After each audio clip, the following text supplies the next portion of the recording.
Pilarski here. It's a solemn night, so I'm going to just chill, sit back, relax. My son just left the room. We're in here dancing. Got my peace shirt on tonight. I was told I might have been shadow banned a little bit last night because I started off the talk with one of my t-shirts that isn't friendly towards the overlords. So we won't discuss that. But what a day we have had, eh? She does. Ex enthusiast is like, beat me to it, Black Pepper. Identity Black, what's up, brother? Orion, so now what? Already liked it because I could see the future. Steve D, welcome, buddy. I appreciate you showing up. A paid Zoom chat group giving us your DGen game theory. Oh man, I used to have a group with a bunch of whales, and I set it up in 2015, I think, on Facebook. There's about 42 of us in there. I mean, we had guys like Jeff Berwick, Ed Bugos, Jedediah Taylor, the founder of Decent.bet, Max Freeman, or his real name is Wyan Garvey, the founder of Epic Cash, Scott Morrison, the founder of Halo, who he's got another project now. Just project after project after project, super wealthy guys. And when the bear market came in 2017 or in 2018, started unraveling. And by the time 2019 came, I ended up canceling it and told everyone, look, guys, I'm not doing this anymore. I'm out. I'm getting rid of the group. If you want to start your own group, go right ahead. But I'm not carrying over. Heidi Chakos was in there, Blockchain Jick, and her husband, Toby. We had good times. We met each other all over the world. We'd hang out together. And when things got rough, people just went at each other's throats. So that was my group, and those guys, I was poor back then, nowhere near what we are today. And, they paid me for doing what I did all the time. So if those guys needed something done with crypto, they hook me up, and I give them tips, and they make some money, and they always throw me a bone or something. It was fun times. But bear markets, as you've seen with the Hex community, it's been brutal. My wife said, "Why don't you set up a Patreon?" I said, "Baby, why don't you go take some foot shots?" Oh God, we'll see. Truth bombs being dropped every day, waiting for my next fix. Yes. This is funny because while we're waiting, my son every night he comes in like at 9:30. He's 4.5, and he wants me to put on some tunes. He goes, God, nah, I won't even sing it. But there's a song that he likes. I don't want to give you guys you guys don't want to hear my voice. Yo, fam, hope everyone is well. The Queen dies this month. Fishy. Yes, it is. Thank you for the great streams. Really appreciate it. No problem, TexX. What's up, Randy? How's it going? It's going great. After we took our son to the park this evening, went across the street to the Irish pub and had a couple brewskis. Feeling pretty good. No, I didn't. Oh man, I totally meant to. My mom sent me a message. She said, "Oh, you got to watch Waters Above. He had a great show today." I will watch it tomorrow. The Queen did not die. Shattersky. Okay, David Icke. Steeple, Precious. Yeah. Steve, yeah, bro. My son, he loves music and he loves dancing. So we get down, man. We have a good time. Optimus Kevin, what's up, kid? 777. Got to overcome the negativity. Hey, Randy, Jeff talked more than usual about Shmita and Jubilee in today's vid, probably because it's getting closer. Thinks the Great Reset might play into Jubilee. That's what I've been saying for weeks, right? What's up? What's up, more Hex? Viva Panama. I have USDC in my wallet and want to buy PLS day one launch. Best way to do it, go to Hex. your USDC is not going to be worth anything on the new Pulse chain. So you need to have something that's going to have liquidity on day one, and that's going to be Hex.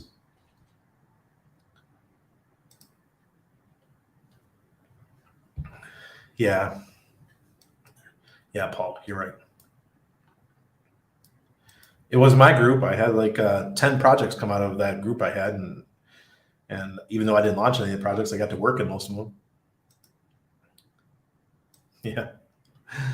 Poor Hedron. More Hex waters above, yes. Lights out here. I just want to, sorry, another wrong pipe or something. I gotta show you guys something from our folks that are in Vegas. This is funny. I'm only gonna show like 15 seconds of it because I don't want to get banned. But DJ Lethal going to town.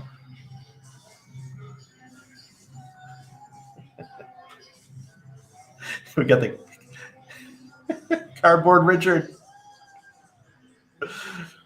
Oh God, funding Jim.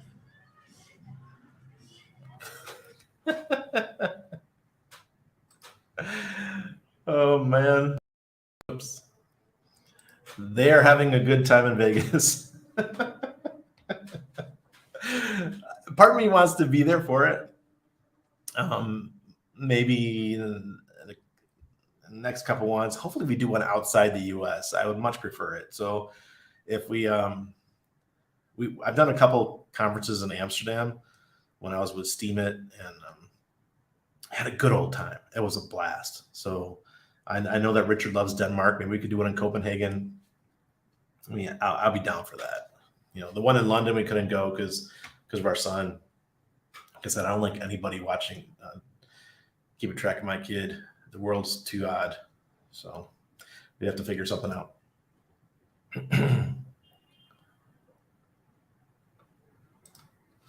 Simon says, I guess farms will be targeted too, just like the privacy coins. When you talk about farms, what are you talking about? Talking about like proof of work farms, like Bitcoin mining farms, or real physical farms for food? How bullish are we with PulseX having limit orders? Yeah, man, we needed that, right? That needed to be part, because right now we have Uniswap and then we have CowSwap, and you got to use all these different ones because Uniswap doesn't have limit orders.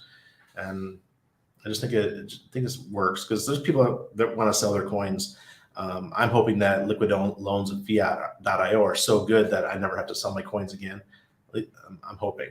So ERC20 copies of ERC20 stables, all of them are going to have no value, and some, like USDC, won't function at all as a ticker even, since admin keys and explicitly stated by Circle, but nobody reads. Yeah, don't worry about your stables, man. You got to get out of your stables if you want to get those copies. Everyone is finding excuses not to get Hex before the fork. Just do Hex, Maxi, Hedron, Icosa. All of those there's gonna be liquidity right away. But the one you guaranteed to have in the first minute is Hex, right? All right, still got the dance moves. No, that cracked me up. I love it. I'll go to one in the bull market again. Yeah, of course. Bull markets when you do conference. I did a big Bitcoin conference in Argentina in 2016, and that's when I met Tone Bays, Trace Mayer, Paul Pluy, all the people you guys know back before they were super rich. I got to meet all these people. Trace is probably the one that was already super wealthy back in 2016. But I got to meet all these folks and hang out with them like for 3 days straight. And we had a big cookout on the last day out at this farm and about an hour outside of Buenos Aires. And when people get drunk, they really tell you who they are. Like Tone was really getting on me about being involved with Steemit at the time because we were on the team. We had already been hired by Steemit by Dan Larimer. Yes, I know Dan Larimer. I'm like that second generation, maybe third generation of crypto guys who was so early that I still got to talk to these people like they're real people, right? I got to send a curse-laced email to Dan Larimer telling me they didn't know what they're doing with social media, so they should hire me. So hire Anna and I, and they hired us, and we were part of the STEAMA team. And then Tone Bays told us we were criminals because we were associating with Dan, and that was probably after about 10 beers in the Tone. And he's sitting there telling me how we should stay away from Dan Larimer. You're a trader, bro. You tell people to do leverage trading. You go around. He was here in Panama right before or while we were on our trip. He was here for a month and a half, just teaching leverage trading all day long. He was doing nonstop classes for people. So I don't really respect the guy. Yeah, you're right. People who collect water, people who have farms, sooner or later they're likely to be targeted. And already see farms targeted with high electricity bills. I guess Hex solves that. Yep. All right, guys. So the Elizabeth II died today. And it seems like something big always happens around Shmita, and something that's world changing. And 2001, we had 9/11. 2008, there wasn't anything big like that, but we did have a 50% market correction in one day. That is catastrophic. That was just massive. So there's usually something comes along with it. Even there's good ones. There was the one where they had the parade after the end of World War II. So something usually bad or good happens. Now we have a 73-year-old that's got his first job. His first job is to run a family that happens to be a symbolic ruler of a country. And I'm not a fan at all, but that's how it goes. I mean, we were just in the UK, and Anna made a comment about it today because we were sitting there. She's drinking her sangria and I'm drinking my beer, and she made a comment that was very observant of her. She said, when we were in the UK, the only people that I saw that gave a shit were the people in London. She goes, everywhere else, it didn't seem like they really cared about the whole pomp and circumstance that goes around that specific family. So the further north we went, the less they cared. Well, I mean, north, we were in Scotland, and we went to Edinburgh, Inverness, and Glasgow. And those cities, I didn't see anything about royalty. No one cared. No one gave a shit. But when you're in England itself, people cared. That's what she noticed. And looking back, I totally agree with her. Thought it was pretty interesting. Even though she did die in Balmoral, and Balmoral is in Scotland. So if you guys don't know, Balmoral Castle is in Scotland.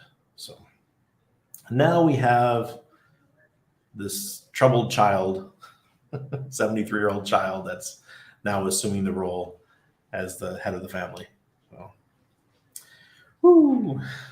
Yeah, and this one too. Those of you guys don't know, Mikhail Gorbachev died last week.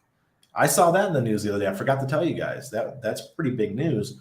But because there's so much negativity around Russia right now, I think that people are paying attention to Putin and stuff. They didn't give any want to put any eyeballs on what was happening with Gorbachev, because Gorbachev did such a great job.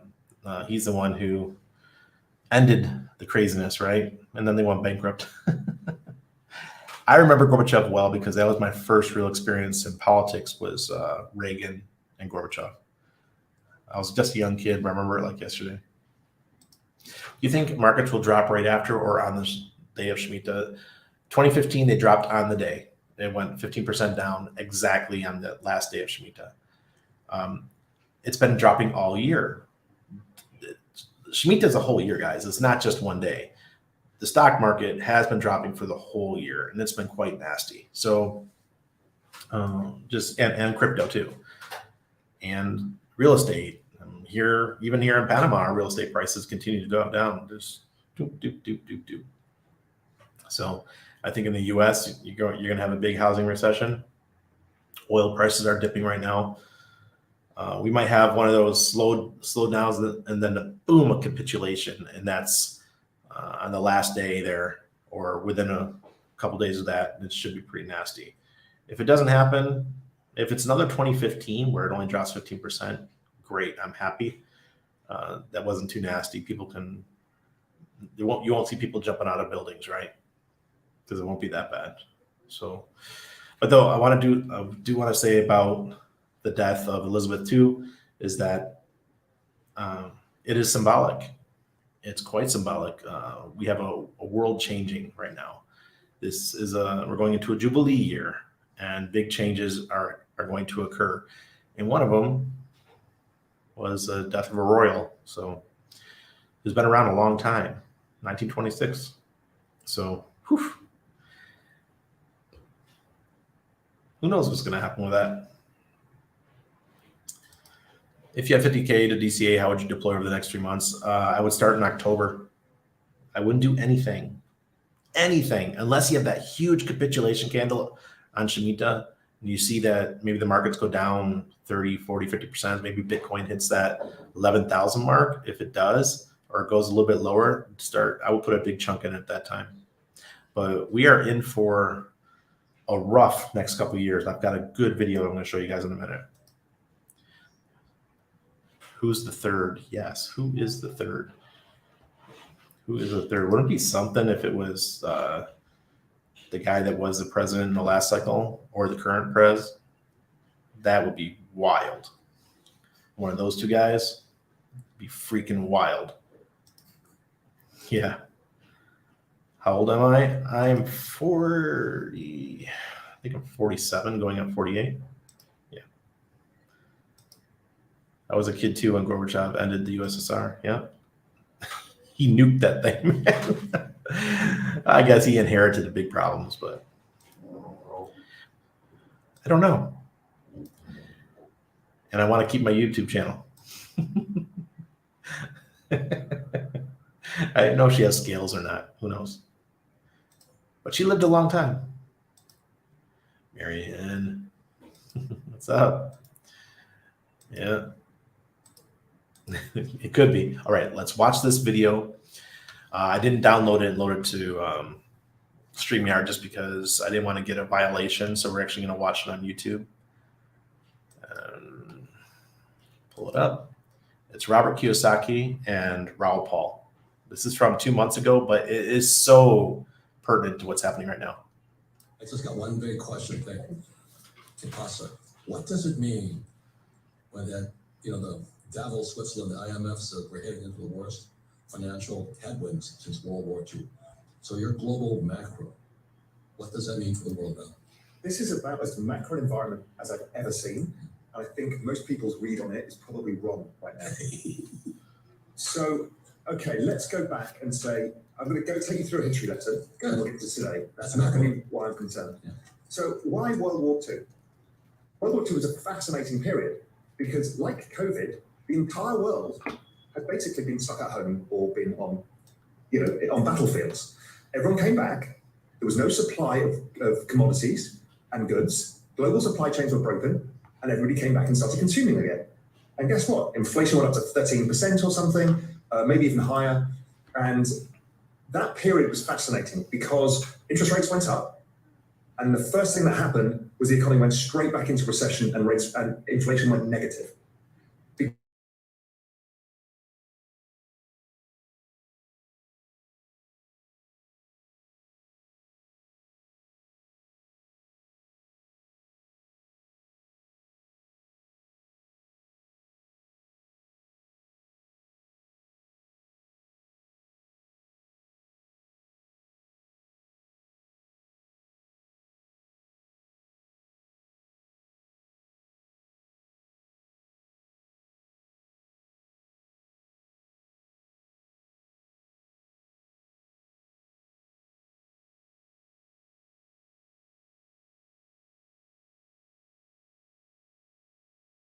Actually more similar is 1974. 1974 was the Arab oil embargo. The price of oil tripled and interest rates went up, inflation shot up, and the immediate effect was the economy went down the toilet. Almost do not pass go this time. Didn't raise their salaries enough. People couldn't get the goods that they wanted, exactly like now, and everything collapsed. So we went back into recession, and then eventually some better times. And I'll come back into the 1940s and 50s because I think it's a really important parallel that most people misunderstand. The next time we saw anything remotely like this was 1974. A lot of people tell you it's the 70s again, inflation. Well, the inflation episode we had in the late 70s was driven by demographics. That was the baby boomers entering the workforce all at the same time. It was the largest demand shock the world had ever seen. And we had a supply shock of this oil crisis, of the Arab oil embargo. That's not repeating now. What is actually more similar is 1974. 1974 was the Arab oil embargo. The price of oil tripled, and interest rates went up, inflation shot up, and the immediate effect was the economy went down the toilet. Almost do not pass go. The stock market fell 50%, and the ISM survey, which is a good guide to the business cycle, it's the Institute of Supply Management survey. Anytime it crosses below 50, suggests the economy is getting weak. A recession comes at about 47. It hit 30, which was the lowest in all history. And it happened in a space of 4 months. It went from roughly where it is today, which is around 55, and went to the lowest level in 4 months, based on exactly the same kind of setup we've got now. So are you saying that the 70s are now pretty close? Yes, and inflation fell in 1974 afterwards. People are still thinking inflation goes on forever. It did not, and it did not in the 1940s either. Then the next one up is 1984. 1984, we saw an issue where global trade, there was a huge amount of trade disputes. The dollar was pretty strong, like it is now. Interest rates were going up, and inflation was high. And everybody was fearing, looking back and saying, oh, we don't want the early 80s, late 70s again, the inflation. So Volcker was tightening rates too much, and the economy collapsed. It didn't go into recession because the Fed quickly started cutting rates, but the dollar went up a lot more and created a lot more problems. We ended up with the Plaza Accord in 1985 when everybody had to stop the dollar going up from destroying the global economy. Okay. So then the next time we see something similar was 2008. 2008, if you remember, the oil price was $147. Inflation was 6%. The Fed had been cutting into that because the economy was imploding. 2018, exactly the same. Oil prices high, inflation high, the Fed were hiking rates, trying to tighten the balance sheet. And what happened is the economy rolled over really quickly again. Okay, so what's going on here? Why does this phenomena keep happening? Everyone extrapolates inflation out forever. What actually happens is that consumption falls because we tightened monetary conditions. So tightening monetary conditions to ordinary people means the cost of your mortgage has gone up at the fastest pace in history. Over a 1 year period, mortgage rates have never risen this fast. So any money you borrowed has suddenly got much more expensive. Your wages haven't kept up with the cost of just basic services like food. So you're actually feeling poorer. So you can't consume as much and you start not consuming other things. People overextended on housing because they rushed into housing in 2020 and 2021 and the rates have gone up for them. Also, just the rise in things like the cost of oil has meant that gas prices, all of this stuff, and then the rise in the dollar, which is a monetary tightening. All of these things get together would suggest that I put them on a chart. It suggests that the ISM is going back to 30, which is as it was in 1974, which is a terrifying fall. Now, what does ISM stand for? Institute of Supply Management. It's the survey of buyers and corporations who buy goods and services. They ask them, what is your reading of the economy? How much inventory have you got? What are prices paid like? That kind of stuff. And they create these surveys, and they're readily available online, and you can have a look at them. And they go up and down with the economy. They tend to lead the economy. And it's suggesting that if we're not careful, we have a very sharp, nasty recession, meaning kind of a negative 5% GDP recession. It might be short, depending on what the Fed does. We'll come on to that in a bit. So we've got the setup that we've seen many times in the past. We've got the forward-looking indicators, this monetary tightening, suggesting we've got some real pain to come. Then the anecdotal evidence, we're seeing all the tech companies who were bulletproof laying off staff and giving earnings warnings because everybody can't raise prices enough, so their margins are falling and people have overextended. Amazon said, we've hired too many people. They're one of the biggest employers in the United States. Okay, this is not good. But the answer to higher prices is higher prices. And that's what's happened. And everybody's looking around you themselves saying, well, what's going to break? When stuff like this happens, the market goes down, something's going to break. We're looking at what bank is it? What hedge fund is it? The actual answer is, it's the economy. The economy has just broken. And the Fed are going to have to pivot. And that's what the IMF is saying in Davos yesterday. They're saying, and it's dead right, the monetary conditions that we have imposed on corporates and people is the biggest tightening in all history. Wow. We've also got China slowing down very fast because of A, lockdowns, but also they've been in recession.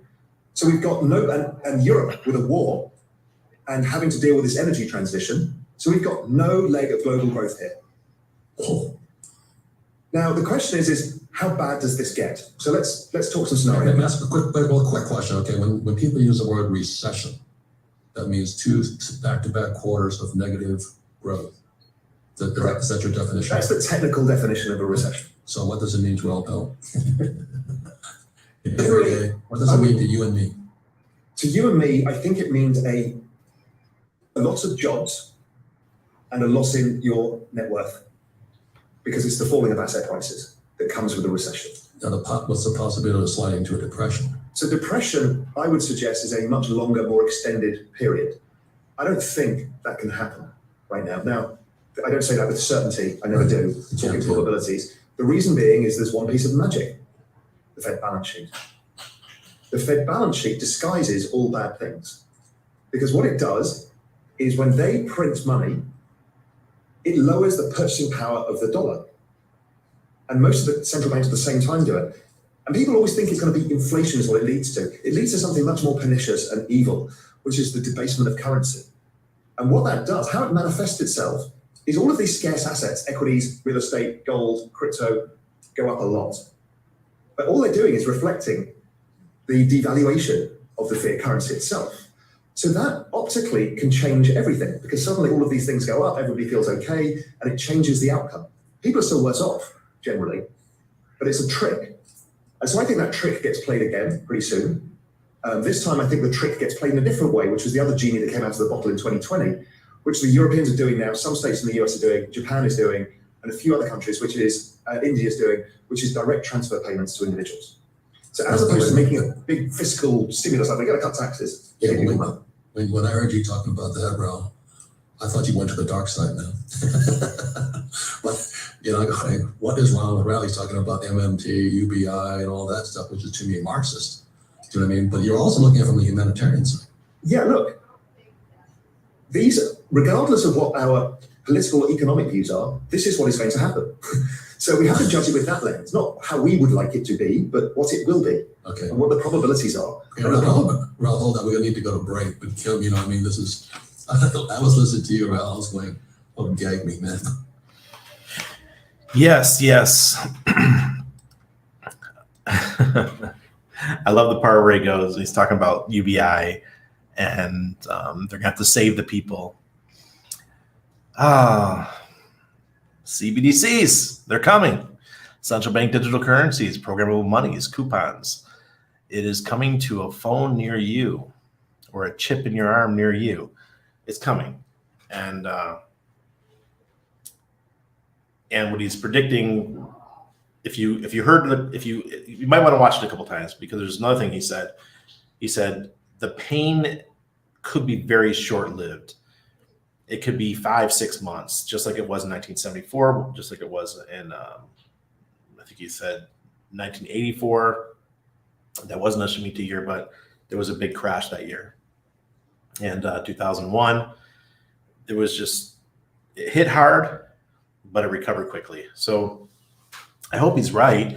Maybe they overcorrect. They cut back the printing too much, so we go into a deflationary period, which could last a couple months, which means everything that you have is going to be worth less, right?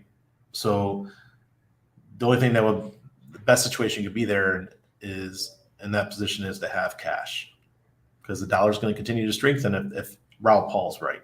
I don't know if he's right. There could be something else that happens, but he said it just showed over and over again. This is what happens when the Fed responds too strongly and starts cutting rates or starts increasing rates to slow down inflation. They go into deflationary period really quick. I saw there was somebody had a comment up here. How I made it. Rich Dad said stock market was going to crash October 2021. He's way off, but it was still a Shmita year. So remember, Shmita year started September 2021. It's not that it crashed, but it's been sinking. We've been taking on water for the whole year. When I say the whole year, going back to September of last year. Black Label X asked me to put the link in. I put the link so you guys can watch the whole thing. He's been doom and gloom the last couple of years. Yeah, man, it's just the massive money printing. We cannot get away with that for a long time. How I mean, it says, yeah, eventually they'll guess right and boast about it. They always do, right? They're not like Richard. I like how Richard is. He never takes his tweets down, right? He guesses right, and then he boasts about it and shows that he was the one who was doing it. I appreciate it. Appreciate that about him. The service's ISM report on business is released on the third business day of the month at 10 a.m. Eastern. Thank you, Paul. Currently, manufacturing is at 52.8. So that video was 2 months ago.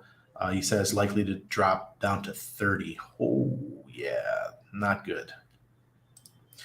Robert does interviews with no pants on like Donald Duck. Value Brand, thank you, brother. Thanks for showing up. Appreciate it. Yeah, so the things that are happening, it's like every day we got something going on. Did I wake up this morning thinking that I'd have a big event happen that, Elizabeth II is dead? No. I don't call her the Q word because she has nothing to do with me. I'm going to get my Aurochs charts up. I didn't have it already set up. So I know everybody wants to see their favorite cryptos and what they're doing. The one that I've been kind of disappointed, I thought was going to perform better, was Maximus token, the namesake of my son. My son's name's Maximus. I was hoping that we would get a run, but because everything is soft right now, I think it's kind of slowed down. Everything's like going slow right now. But I tell you, Hex is solid as a rock. Solid as a rock. Pulse chain launches and on day one, Hex is trading at 2 pulse. No, that's not going to happen, guys. I don't think so. 2 pulse. You're talking about 2/1000 of a penny. That's not very likely. Yeah. I don't know what to do with it, guys. Yeah, we got to wait for it to launch. We got to see what the prices are going to be. We can't. All we're doing is speculating. BTC is pumping. Is it 19,690? All right, let's look at it. Sell some fiat for Pulse, not Hex. Yeah, either one works. Support for Hex is really strong. Yes, it is. All right, go to Bitcoin here. All right, so Bitcoin is up 1.24% at 19,690. This is the monthly. We're still not anywhere near recovery, guys. Here's the daily. Yes, we do have a pump. Nice little green. And the AI is over the green, and the demand index is still, we're on the daily right now, and it's still below at almost negative like 1.8, something like that. Not looking good, but we still got 18 days for Shmita. Come on. Yeah, a lot of shit can happen in 18 days as we have seen. Here's Ethereum. Same story. Just a little bit greener. Let's check it out on the weekly. Still got the green. 1665. Ethereum's been strong, but remember, buy the rumor, sell the news. People will start taking profits. I don't know which day they're going to do it, but they will. And AI is over, so is the demand index on the daily. But this could turn around really quick, folks. I wouldn't be putting a lot of financial energy into Ethereum right now.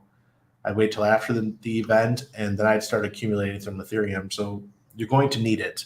You're going to need Ethereum in order to cash out your Hex stakes in the future. Anybody who's not putting aside a little bit of Ethereum all the time, especially in a bear market, is asking for trouble in the future, or being at the mercy of somebody who's going to charge you high fees in order to be able to take your Hex stakes out. Just be forewarned. Or if Pulse Hex it does very well, and maybe that's the same price, and maybe you could turn some of your Pulse Hex into Ethereum before you unstake the Ethereum version. Maybe that'll work out that way, and you won't have to worry about having a ETH there at all times. But as of right now, we do not have a Pulse chain. So stack your Ethereum. Who knows? Who knows what can happen in this crazy world? Hex USDC. This is on the 1 hour. I don't know why I have the 1 hour pulled up, but yeah, nice and green. We're back at 0.3938.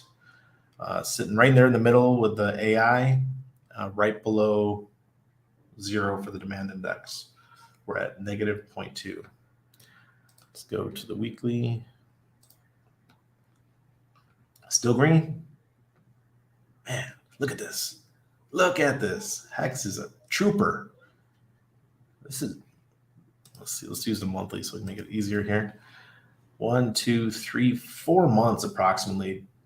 We've been sitting just like this. That blows my mind. An old coin acting like a stable. Now, Hedron, this is on the weekly. We still got that green. Still well over for the AI, still well over for the demand index. And let's go to the daily. Oh, we got a sell on the daily. I don't know why we show 2. Do I still have?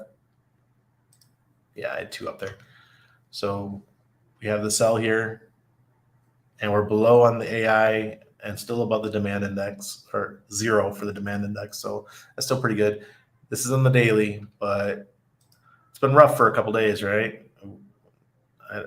I called it back here. I said, guys, take your profits. Take your profits. Be very wary. But it's been just trading right in a range there for a couple days now. We'll see where it goes. I think we'll get a pump again leading into November 14th, or whatever the last day is, when the first large amount of auctions come due, where you can go in and buy up those HSI stakes. When that, like a month before that happens, I think we're in another big run for Hedron. I don't think it's a coin to buy to speculate on. All right, if you're a Hex OG, there's no reason to be buying Hedron unless you're just looking to flip a coin. You get it for free anyways. For the other folks, that want to speculate, be very, very careful.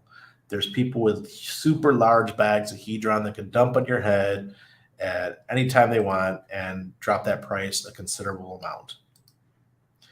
That is why I don't look at Hedron as a coin to hold in my wallet to speculate on price. If I'm going to do that, I'm going to do that with ICOSA, because ICOSA earns me ICOSA and Hedron. Hedron to me is not the coin to hold long term. Get your Hex, or sell it, get your Hex, stake your Hex, and earn Hedron. That's the way to go, in my opinion.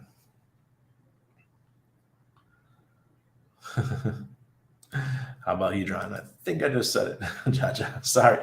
I don't like, I love Hedron. I think it's a wonderful, wonderful tool. But the one that I really like is ICOSA, because ICOSA pays me ICOSA and Hedron.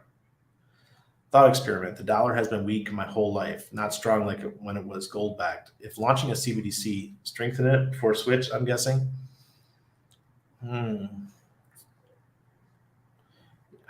It's already strengthening. Right now we're strengthening. I mean, when I was in Europe over 3 months, the whole time I was there, it was strengthening. So I don't bet on fiat, man. I'm a crypto guy. I know you're talking about what ifs, but we don't. I think that's why they have to get rid of the fiat system, because the inflation is out of hand. So that's why they have to go to CBDCs, in their opinion.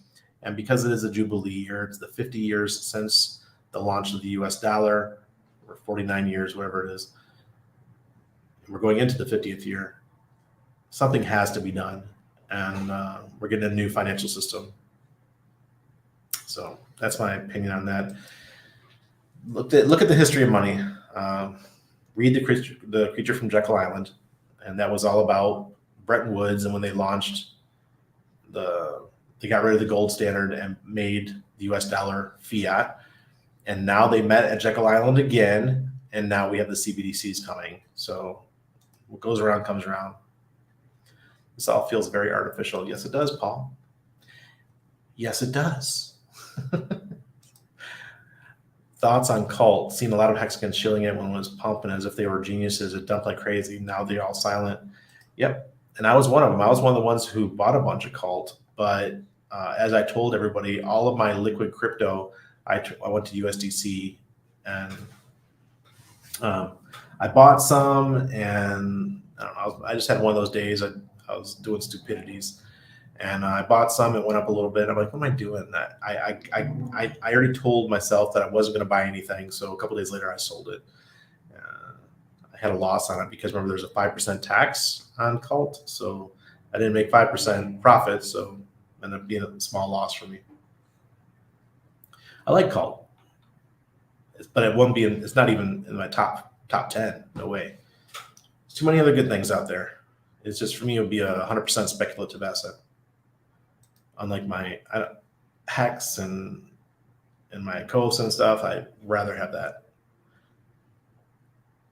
Yeah, you better have some ETH. Better have that stuff ready.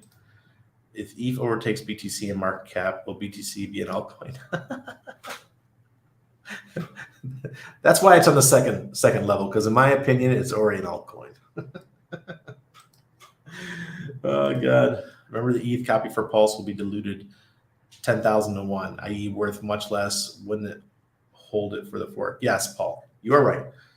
10,000 to 1. So when I say holding ETH, I'm not talking about holding it for them. I'm not even worried about the fork. Just remember, you just need to have ETH in your wallets to be able to handle the future hex stakes that are coming out. And I think Pulse Chain is going to launch well before the next bull market. So you're going to have your opportunity to go in there and buy ETH at a decent rate. It might even drop down to $700 to $800 after the ETH merge happens. And you might get that opportunity. 3, 4, 5 ETH in your wallet. Just let it sit there and let it rot. You're good to go. Hey, Randy, what's your strategy for Pulse launch? My strategy? It's pretty simple. Not doing shit. Not doing shit. I'm letting it ride, man. Because this stuff is going to, I told you, Tron, just over 90 days, 100x. I'm not going to try to trade something that's going to do 100x in 90 days. And I believe that's what Pulse Chain is going to do, or even better. If it only does a 50x, well, I'm still going to be a very happy camper. PulseX, I don't think that one's going to perform as well out the gate. So I'm just going to have it staked, put it in some one-sided staking or LP providing, that kind of thing, and hope that I earn some nice divs from it for the first couple months. So I'm pretty basic when it comes to that stuff.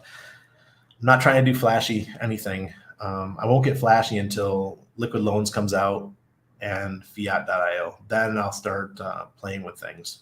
But until then, I'm not. When something's super volatile, you really have to get lucky. Like I did. I played the volatility of Bitcoin Cash when Bitcoin Cash launched, and it was my best trading day ever in my history of crypto. The best trading day for me. I made a bunch, and it was a fun day. But in the end, it was just luck. I was just hitting the buys and the sells at the right times. Yes, I was using Aurochs back then, but it was still pretty new. But I was trading the crap out of it. Man, that was a fun day. It tickled that gambler in me, but not this time. I'm not participating in the gamble because I know what happens when you sell something, then it pushes another 30% or it doubles again, and you're left out. I don't want to be that guy that made the Hex video. I sold my Hex, or I sold my Pulse and my PulseX. I'm not going to be that guy. Stake it, forget about it, enjoy your future divs.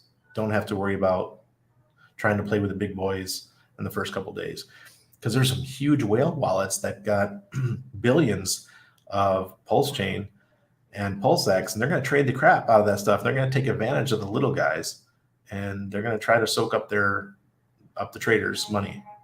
That's what I foresee happening. Do I have a preference? No. I think there's going to be a bridge, and the bridge once the bridge comes along, we're not going to really care. Where once the bridge happens, the prices will be they'll oscillate back and forth. Maybe one will be higher than the other, and then they'll find equilibrium. That's my opinion. That once the bridge happens, it's official. The equilibrium will happen quickly. What amounts of hedron ICOSA do you get for staking ICOSA? Well, Victor, it's based on how many people are staked in ICOSA. So that once again, that goes up and down. It's pretty good though. I can't show my wallets, but my $98 one, I made a video. There's a whole video I made about doing a stake. My $98 one's probably making 30 cents a day worth of hedron and maybe $1 of ICOSA. So that means in 3 months or 3.5 months, if the prices stay the same, I'll make all my money back, right? But if the price of ICOSA and hedron go up, the money will be much better. So love it. I love those things. Way better than a bank account any day. I hear you on the PulseX, but RH announcing PulseX will have limit orders change my mind on the whole equation. Like you think it's going to be more, people are going to use it more? Like it's going to outperform? RH sure sounds like he loves the INC token. Yeah. We'll see what happens with it. What estimate price will PX be within the first week? No idea, Tone. I have no idea. We don't know what the liquidity is going to be. We don't have a bridge yet.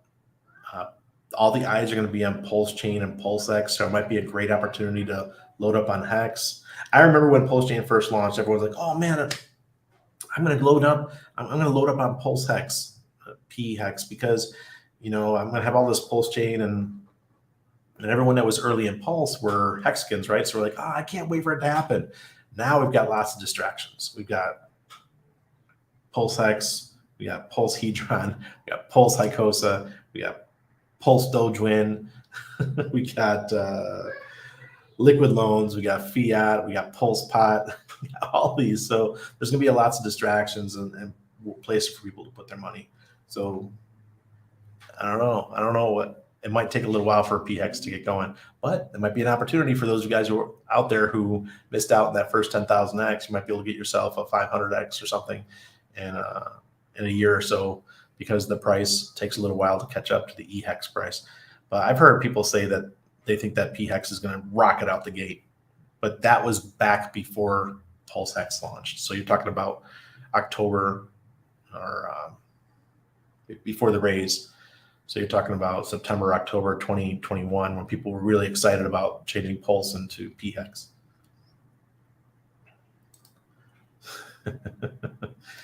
Yeah. When Richard made a joke about being involved with that kind of stuff at one time, I made my hair stand up like, oh no, you did not, Richard. LL test app should be any day now. Very excited to use that. Yeah. And Fiat.io, they just launched theirs, so you can play with that one too. I totally think limit orders baked into the cake of PulseX will be a huge value proposition for newbies. Yeah. So instead of doing market buys and market sells, you'll be able to set limit orders. And the problem with market buys and market sells is that there's slippage. And you can get front run and all these other things. The nice thing about having limit orders is that you don't have that problem. So when people want to buy, they go in. People want to do market buys, they're going to go in, they're going to buy up your coins. And the same thing when they want to sell, they're going to sell into your orders. So market orders, limit orders is really good for the ecosystem. It's kind of like an exchange, right? So we don't need exchanges anymore. If the DEXs like PulseX have this, then we don't need it. And like I said, my bag for Pulse Hex is 5 times bigger than my bag for Pulse Chain. So I'm very excited about what's coming for PulseX. Yeah, my Twitter. So I look forward to that. I look forward to seeing what we can accomplish with PulseX. Like I said, I think out the gate, Pulse Chain is going to just rip. it's going to rip because everybody wants it. Everyone's going to need it. Then I think PulseX over the next year or two is going to outperform. Maybe after 3 months, then PulseX is going to start winning. But I believe in the long game, so I still think that Pulse Chain, 5, 6, 7 years down the road is going to be, it's a layer one, so I think it'll outperform long term. Because who knows, PulseX, something else better can come up on the market or something. I don't know. Who knows why? But I think nothing's going to beat a layer one. I like PulseX, but I think nothing's going to beat the layer one. And when it comes 5, 7 years down the line, I see other people disagree with me on that, but it's okay. Either way, I'm going to be rich. I'm not selling it. I have no reason to sell. I've got Hedron. I've got Icosa. I've got my hex stakes. There's just no reason to just be dumping those things because it's those first 5 years or so when all the money is made, the big money is made in these new ecosystems. And this is the time for us to do very well. So have patience, guys. Don't try to, I know people need money right now, but if you're not desperate, if you have food on your table, I wouldn't rush to sell. A perfect example is Alan Bittner, Abit Hex. Alan, I was the first Hexkin he met. He flew to Acapulco, and we were living in Acapulco at the time. And he came over to my place, and he was telling me a story how he was living in a building. It was a house that I think he owned it, and upstairs was 2 Airbnbs, and he lived in the basement. He's a tall dude, okay? He couldn't stand up in the basement. It was so low. He lived down there for a year. And all during that time, us as Hexkins were doing live streams with Alan. And he put like a green board behind him. So he had like a green screen, and he would sit there and he'd do live streams all the time. No one knew that Alan was living off of like rice and stuff or something. Maybe it was oatmeal. I can't remember what he was saying, what he said he ate. But he lived off the money just from his Airbnbs, the profits, and he lived in the basement. And then Hex took off, and that's when he came to Mexico and he met us. So, man, it gives me chills every time I hear that story because it's that whole thing of giving up the nice things in life for 1 year, and it can set you up for life. And that's what Alan did. Limit orders on Pancake works great. That's cool. That's good to hear. I love it. If you didn't get into PulseSec and want to invest 5 figures, how would you do it? Just DCA from day one? Yeah, that's all you can really do, right? Or get your Hex now. Remember, Hex is down 91% right now or something like that. Traditionally, a crypto, the most it'll go down in the bear market is about 95%. Hell, you might even go back down to a penny. If you can, just DCA into that and use that to swap to Pulse X and Pulse when they launch. Either way, I'm going to be rich. Praise baby Jesus. Exactly. That's why there's no reason to sell these things. It's just, yeah. I wish I could say names, but I have a good friend who is really, really huge in crypto, and he was an Ethereum whale, and he's never sold an Ethereum. And he bought the Ethereum for 30 cents each during the ICO. Never sold them. He lives his best life. He makes so much money from his other things that he does in life that he doesn't need to sell his Ethereum. And it just keeps every bull cycle, it keeps it bigger and bigger and bigger. Just massive. And I remember, when we had that first dip after the Pulse Chain sacrifice, I messaged him and I told him, I said, hey, did you sacrifice for Pulse Chain? He's like, oh, absolutely. And I asked him, I said, wow, you see what's going on for Hex? I see how the price is dipping. And he goes, Randy, don't worry about Hex. I wonder if he's the God whale, but he would never tell me. Dynamic DCA, do your normal buys and keep a stack aside to buy any big dips. Exactly. Like, for example, Shmita's coming up. If you guys really want to have a nice play, just have it ready. in that week period, because something big could come out. You get that huge capitulation candle, and we might get that $11,000 Bitcoin, which will drag the markets down, and it could take Hex down to a penny. Who knows? It's possible. Randy, when roughly would you recommend start selling some Pulse and PulseX? Duganator, listen, you're not going to have to hold it, because you're going to have liquid loans and you're going to have fiat IO. Those two are going to allow you to borrow against your coins. And if you do it right, don't get greedy, and you only take small amounts out that would take a shit ton for you to get liquidated, then you'll be fine. I don't see any reason. I'm never selling. I have no plans on selling. If we get that first 100x and then we sustain that 100x, meaning it doesn't go to 100x and drops back down 30x, once we get that first 100x and we stay put for 6 months or a year, and it goes up to 120, 130x, now it's time, I think, to start using liquid loans to put in a small chunk and borrow against it and live off of that, or do whatever I want. When it's during the early volatile times, I wouldn't be doing that. But once everything becomes stable, then that's the time to do it. Unless you desperately have to sell, I wouldn't be doing that. Yeah, Black Label Expat. Yeah, I swear to God, he could easily be the Godwill. That's how wealthy they are. Aaron Davidson, do your own research, but I'd invest the best products that will transfer value onto Pulse Chain immediately and buy in pre-bridge. Yep.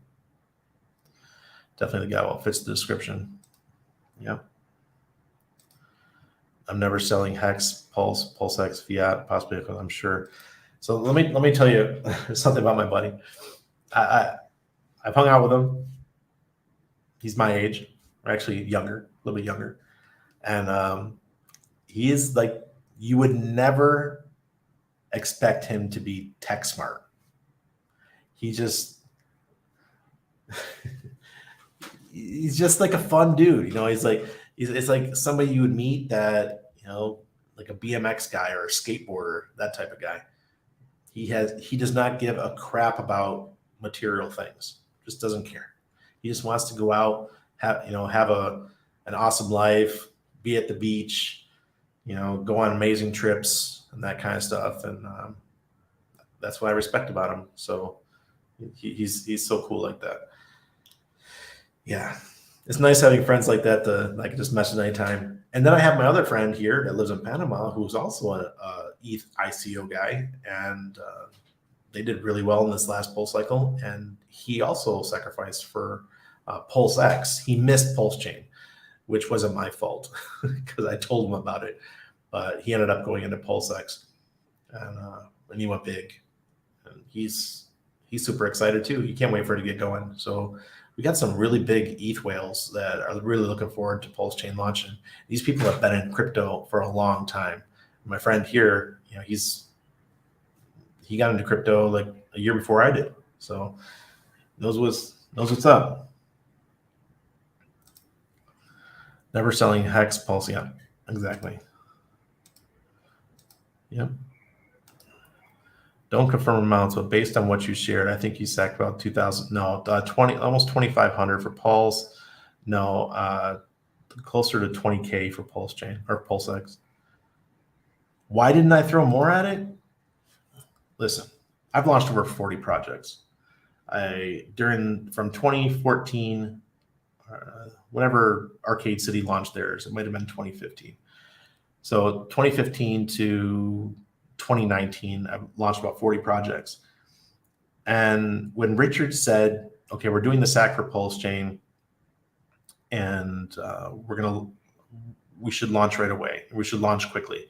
And in my mind, I was thinking, okay, raise, this thing's complete, let's launch. That's what I was thinking, because that's what I'm used to. I had done that so many times. It was like, we do the raise, and 6 weeks or 8 weeks later, we launched the coin, and it didn't happen. So I was thinking we're going to have that big run up, like a typical, like an ICO would, and then we're going to dump down, and then I was going to buy. I was going to take advantage of that, and it didn't happen. So I really regret I didn't put more into Pulse Chain, but I did much more for PulseX. I didn't see any reason to. I have a really good TikTok that I made about this. I wasn't selling my hex. No way.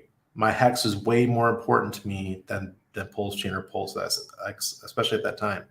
And I ended up selling when it was about 44 cents, and I took some profits just because I thought that we were going to start to go down, and I thought the bull market was over, and then I took profits. But at the time, we were going on the bull market was still strong, and there was no reason to sell at that time. So that's it, guys. I'm pretty open about what I do with my money. And I didn't sell a ton. I think we sold like 160, like 150 to 160K. So yeah. Lights out. I went irresponsibly long for Pulse and Pulse X. I could have been hex flexing, but decided that I don't need that money in my hands. See, I did the hex flex. I traveled the world for 3 months. I got the Volkswagen Touareg. Yeah, we flexed, but no more now. Now we just wait. And I just had, my wife and I were sitting around. I was drinking my beer. She had her sangria, and we were both coming to the conclusion that we don't need to do anything. We have everything we need. We've got 6 months worth of food. We've got, our truck 100% paid for. All we have to do is pay rent and homeschool our kid, and let's ride out this rough spot. And before we go spending any money on anything. So hopefully Pulse Chain launches soon, and all you guys are smiling and happy, and everyone's doing group hugs or whatever, because I believe, man, you guys are going to be so happy once this happens. So happy, including me, because unlike Lights Out, I didn't have that. I didn't put that big nut into it. It's cool. Went kind of low on PLS. Exactly. Me too. I thought it was going to launch, and then it didn't. Oops. My experience didn't help me that time. All right. Where is it? The building is now unlit. I'm going to head out, hang out with the fam. Yes, this waiting is killing me too. Oh, yeah, I missed this one. Quick, let's go. Thank you, everybody. Sorry about Elizabeth, too, if any of you guys love her. She didn't mean much to me, but I know that a lot of people, she did. So cheers. And I hope everything's working out. I'm homeschooling, too. It's a touchy subject, but I'm a fan. Yep. Absolutely, it's a touchy subject. All right, guys. Thank you so much.